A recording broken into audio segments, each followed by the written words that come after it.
sur ce superbe livre. Vous êtes célébré pour vos lectures spectacles, par la Mostra de Venise, pour votre rôle dans l'Hermine. On sait que vous êtes maintenant un authentique écrivain et c'est sincère. Le jury a lu votre livre, a aimé votre livre. À quel moment vous vous êtes dit, voilà, il faut que j'écrive? Vous dites comédie française, ça a débuté comme ça chez Flammarion. C'est le récit d'une vie qui est placée sous le signe de la littérature, de la note parfaite. C'est tellement pas mon métier, j'ai passé 40 ans, 50 ans de ma vie à essayer de servir les plus grands génies que sont Molière, que sont Céline, que sont Rimbaud, que sont Racine. Tous ces gens sont des telles puissances d'écrivains que dans ma démarche, c'était pas du tout la prétention d'écrire un livre. Donc, on m'a demandé de parler de cette passion, comment un garçon coiffeur à 15 ans se met à aimer la littérature française, et pas n'importe laquelle, certainement la plus classique. Donc voilà, on m'a demandé de faire ça et je l'ai fait. Donc voilà, j'ai pas l'ambition d'écrire un bouquin, puis les gens aiment bien. C'est vraiment remarquable. Je demanderais juste au photographe peut-être de se baisser un peu, parce que les gens qui sont derrière, vous vous rendez compte qu'on fait un café littéraire devant 800 personnes en pleine nature. Ouais, c'est unique. C'est unique, c'est assez exceptionnel. Ouais. Et vous êtes sexuellement très ouvert?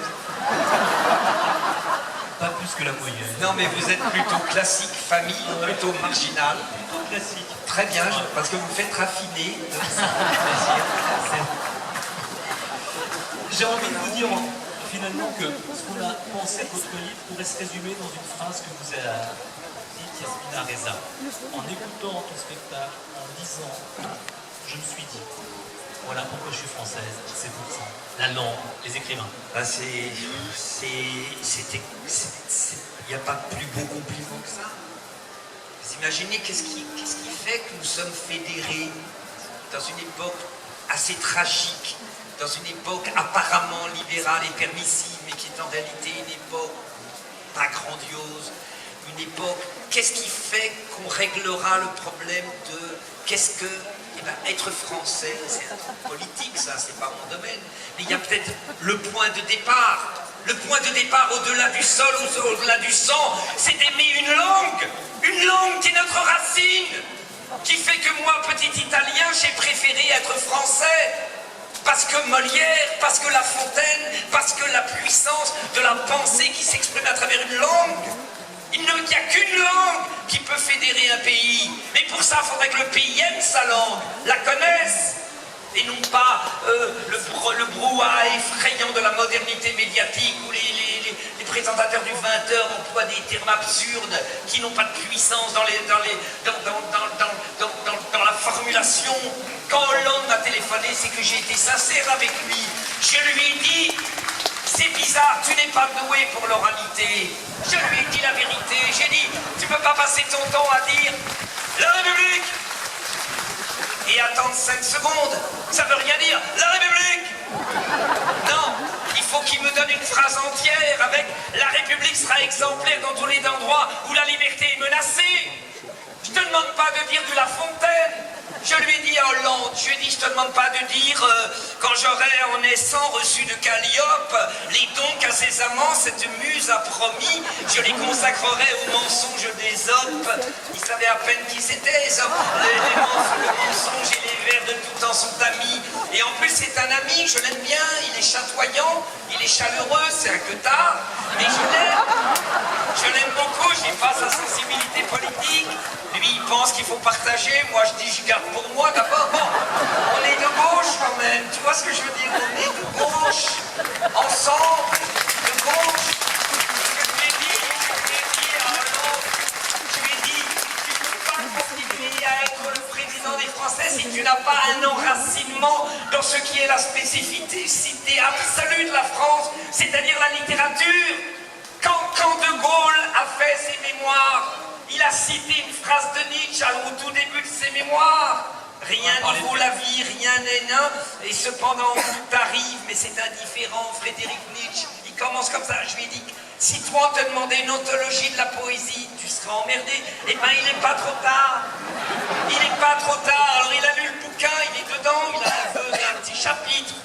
Ce que je veux dire, c'est qu'en gros... Et dans le bouquin, vous dites de gauche, moi j'y arrive pas. Hein. Mais je sais, mais ce qu'il y a comme essentiel dans toute cette histoire, c'est que on vit des drames sur l'identité nationale, machin.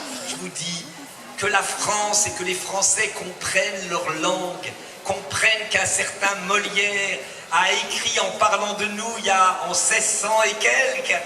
Il dit dans une pièce que j'adore, au moment où le grand Fouquet, l'immense Fouquet, vous savez, le surintendant de Louis XIV, quand il avait 22 ans, c'est mon côté Alain Decaux, j'intègre l'histoire, quand le surintendant, qui était donc le premier ministre financier du pays, s'est occupé de l'argent, eh bien, Louis XIV n'avait pas tous les pouvoirs, c'était encore l'époque de Colbert, de Mazarin, puis Mazarin va mourir, très Stéphane Bern. Je vous présente le cabinet de toilette de Mazarin. Suivez-moi.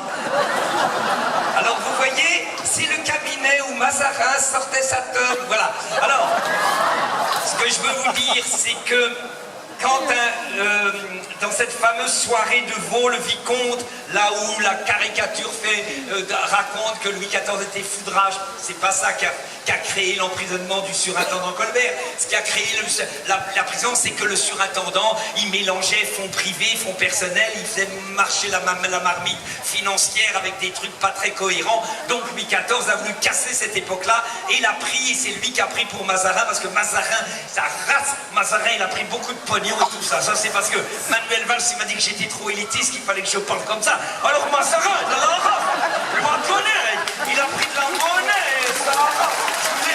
Alors, ça a plu aux socialistes, on s'est dit, moi je voulais parler comme ça, toi je voulais dire, quand j'aurai en naissant reçu de Calliope les dons qu'à ses amants, cette muse a promis, il m'a dit, Valls, c'est trop élitiste, alors je vais parler comme ça maintenant. Alors Mazarin, il a mis l'oseille. Et résultat, il y a une pièce de théâtre qui s'est jouée ce jour-là. C'était le 16 août, 1600 et quelques, 60 machin. C'était la grande soirée de Vaux-le-Vicomte. Là, il y avait tout. Il y avait tout. Il y avait Molière. Il y avait La Fontaine. Et il y avait une pièce de théâtre écrite en 15 jours par Molière. Parce que le surintendant Fouquet a dit à Molière, ta race, j'écris une pièce de théâtre. Alors Molière a écrit un chef-d'œuvre qui s'appelle Les Fâcheux.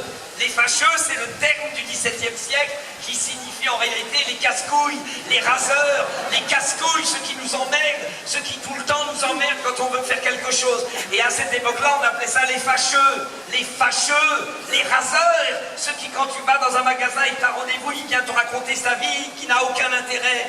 Et donc, la première pièce, c'était les fâcheux. Et le personnage principal de cette pièce entre sur scène et découvre que le rendez-vous amoureux, extrêmement important dans sa vie, est parti parce qu'il est tombé sur un couillon qui l'a empêché d'être à l'heure. Et là, il dit une première phrase, il dit sous quel astre bon, parce que l'autre lui dit, elle est partie.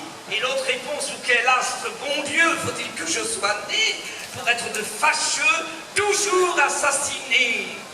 Il semble que partout le sort me les adresse. Et j'en vois chaque jour quelques nouvelles espèces, mais il n'est rien d'égal aux fâcheux d'aujourd'hui. J'ai cru n'être jamais débarrassé de lui. Et 100 fois j'ai maudit cette innocente envie qui m'a pris à dîner de voir la comédie. En pensant m'égayer, j'ai misérablement trouvé de mes péchés le rue de châtiment.